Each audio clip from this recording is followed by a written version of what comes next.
İş mühitində stresli situasiyaları idarə etmək üçün 3 texnika. Birinci, yenidən qiymətləndirmə.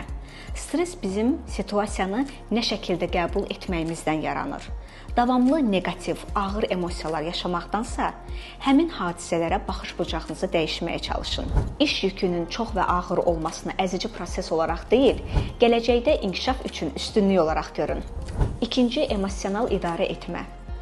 Əgər neqativ bir hadisə baş verərsə, ona dərhal reaksiya vermək yerinə qısa fasilə etmək sizə kömək edəcək. İşdə emosional vəziyyətlərdə idarəni əldən verməmək üçün proqressiv əzələ rahatlamaları hərəkəti və həmçinin dərin nəfəs texnikalarını edə bilərsiniz. Üçüncü, sosial əlaqəni genişləndirmək. Təklikdə qarşınıza qoyulan tapşırığın ağırlığını yaşamaqdansa, bunu hər hansı bir iş yoldaşınızla müzakirə etmək və ya işin ağırlığını menecerinizlə danışa bilərsiniz. Bu sizi ən rahatlayan yollardan biri olacaq.